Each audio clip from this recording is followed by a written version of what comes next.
the way that a television show comes to being is because all the pieces fall into place. It's lightning in a bottle. Like the big successes, like the ERs and the Law and Orders and the Friends, you know, they are lightning in a bottle, and everything just happened perfectly at the right time, in the right place, with the right people. The right idea with the right vision executed, The right in executor, the right way, talent, the right writers, the right actors, the right directors. time.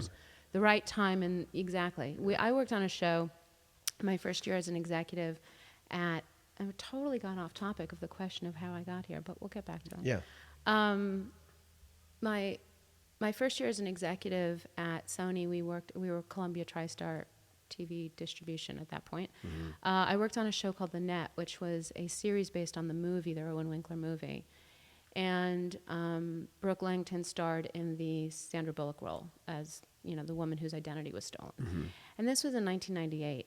And the whole idea of cyber terrorism was totally and completely like not on anybody's radar, and no one really got it. And so the series, which was pretty much about cyber terrorism, didn't work because nobody understood got it. Nobody understood the realities of, you know, how devastating it can be if somebody steals your PIN number for your ATM card.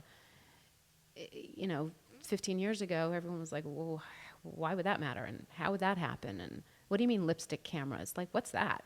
So it was the wrong time. If that show had been on the air 4 years later, who knows? It could have been the next CSI. Well, there might be a bunch of people scrambling around right now and be like, pull that show. What you talking about? Let's do that.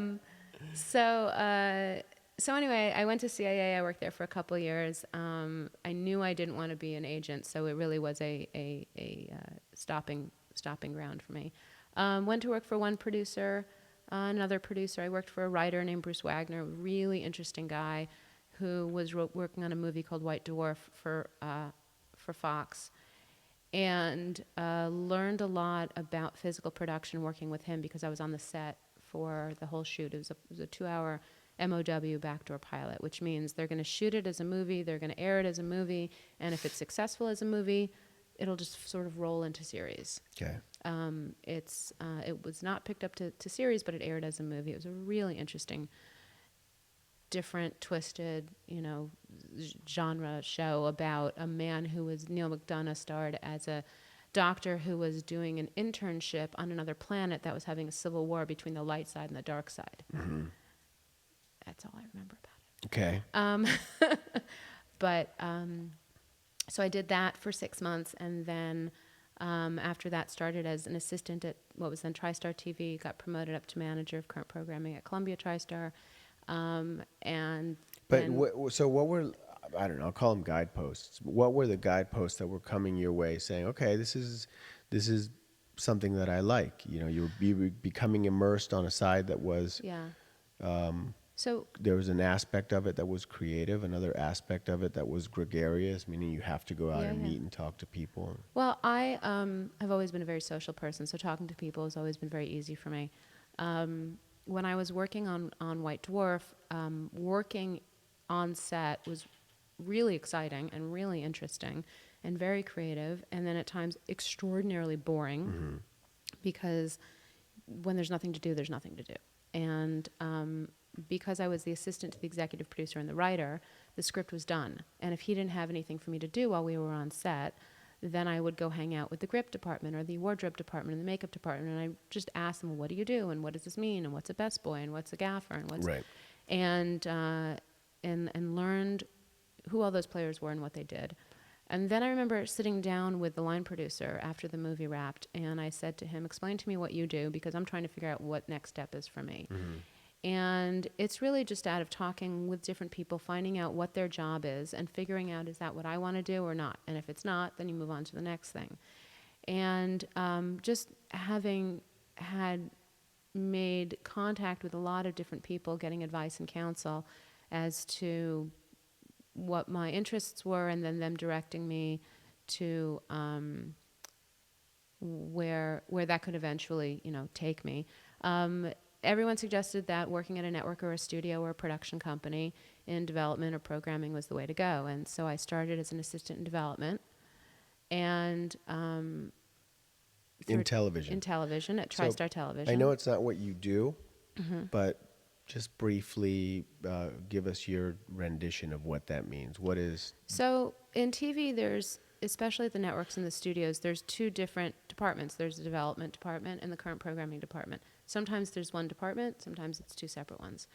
So the development team works with the writers.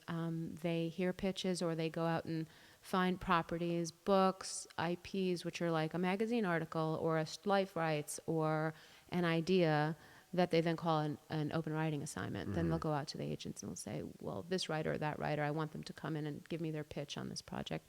Or writers will come in and pitch some projects.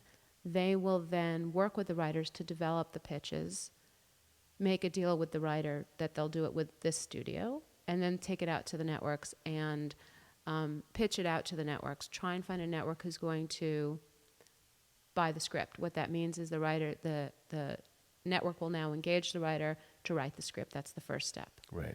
So then you go through the development process of the script. First, you have to write an outline, get that approved, and then you write the script, and you go through several revisions, and you get that approved. And once the final revision of the script goes into the network, then they make the decisions on which of the scripts are going to get picked up to pilot.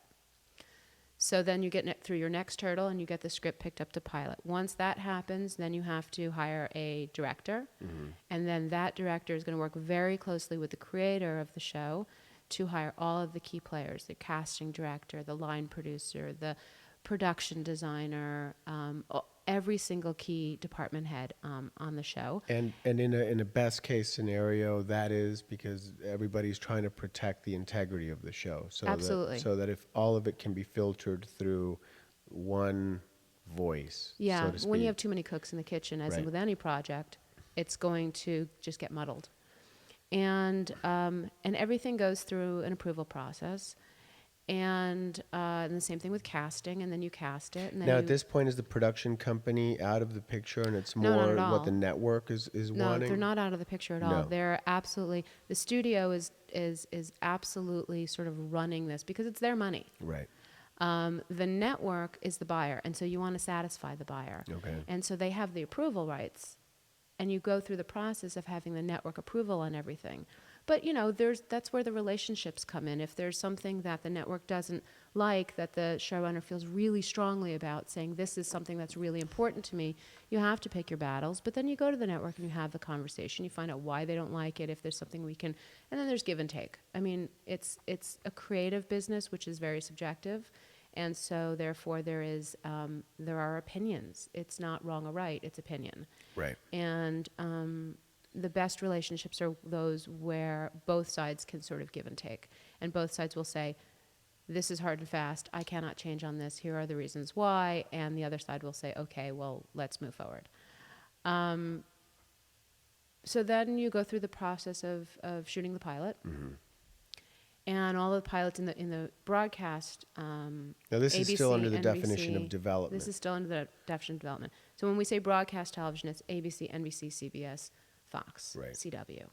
So they have their upfronts in May. That's when they announce, they watch all of their pilots, they make the decisions what's going to get picked up for the fall schedule. And so in May, all of the shows are announced. In June,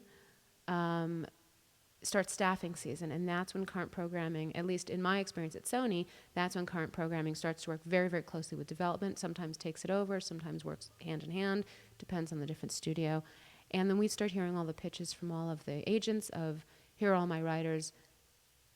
The way that this comes together is you've got a budget, and you've got X number of dollars, and so you work with the showrunner to decide how are we going to break up this money. Got it. Do you want Do you want your locations or your stars? Well, no, you have a set fee. You have a set figure of how much money you've got in the budget for your writing line item for writers.